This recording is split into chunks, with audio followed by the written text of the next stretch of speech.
Secret Satan, Chapter 8. I am, on the whole, the sort of person who likes a place off-season. I like London in the rain, for instance, but then who doesn't? When the sky is the same dull grey as the buildings, but the pavements are radiant with the reflections of neon in puddles, all glittering and flashing with ripples and splashes.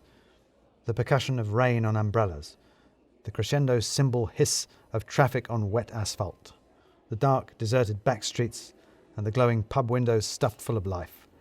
In that case, of course, you could argue that it's what the city was built for. It's not as if England is famously dry. But it's places out of place that I really like. A seaside resort in winter. Shuttered souvenir shops and fairground rides under tarp. A wind-blown promenade and a vacant pier.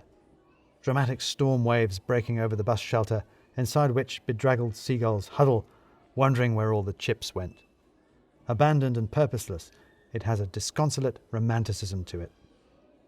Likewise with department stores. In theory, Christmas ought to be the best time for a department store. All that crazed commercialism and seasonal servility, all you could want, all the fake snow, glittering lights and piles of presents your heart could desire, all under one roof. It is, of course, instead, the absolutely worst time for a department store. Already narrow aisles narrowed further like sclerotic arteries, clogged with gaudy decorations, confusing new layouts that force you through kitchen utensils into an overstuffed toy department like mince being shoved into a sausage. Great teetering heaps of discounted rubbish and unamusing party amusements. And the people. Everyone has been shopping for too long and spent too much money and has not yet bought enough for enough people. Every department is an aimless, shuffling mass of tired and angry people. There are fractious, hissed arguments in fine china.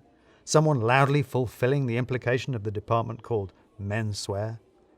And a child is having a screaming meltdown in soft furnishings. It is hell on earth, even if you're just there on your own, but it's even worse if you've gotten separated from the people you came with and are trying to find them in this roiling, seething mass of humanity. And much, much worse if those people are actively trying to hide from you.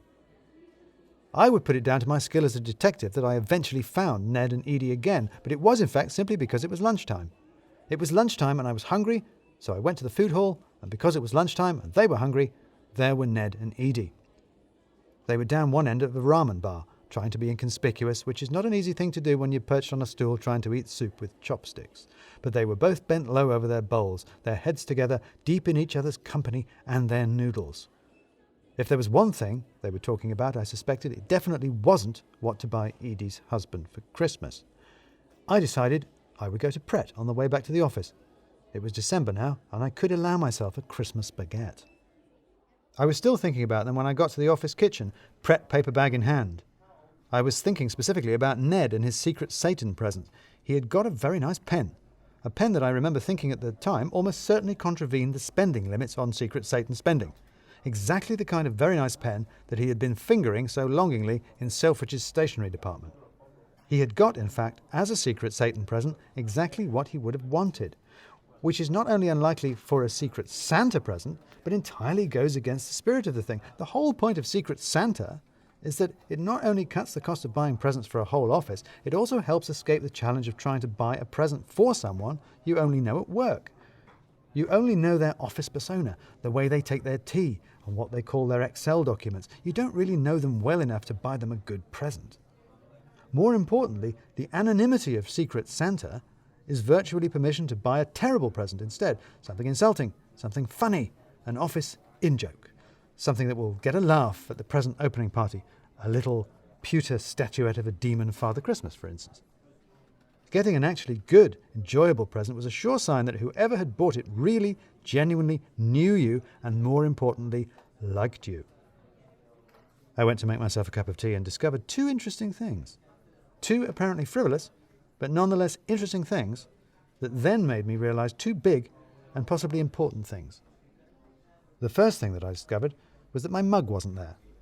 The second was that tea, however, was.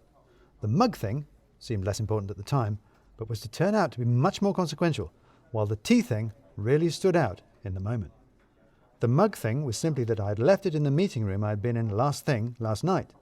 And the rule for mugs is that we were supposed to stack the office dishwasher ourselves. If we left our mugs out, the cleaning staff were to leave them right there to wipe around them. This was supposed to encourage us. What it encouraged us to do was to make a vaguely mutinous mess around the office. Now, what was interesting about this was that this was not unusual. I did this all the time.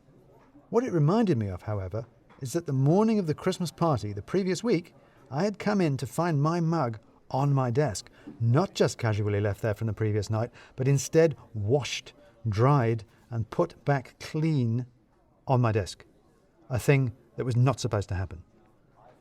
I went and fetched my mug from the meeting room, washed it up, put the kettle on, and opened the tea cupboard again, and found tea there. This was unusual, because this was not the usual catering pack of questionable tea bags. This was a fancy little box of high-end Lapsang Souchong.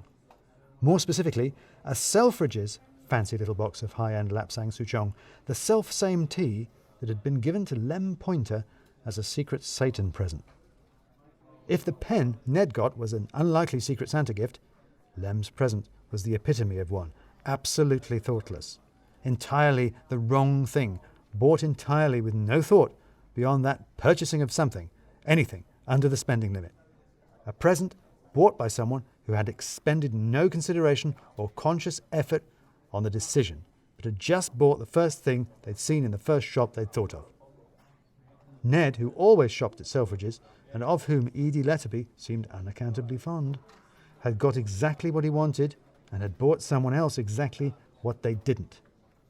I suspected that I could move a few cards down the columns on my Kanban board, 2 lines of investigation already on their way to being done.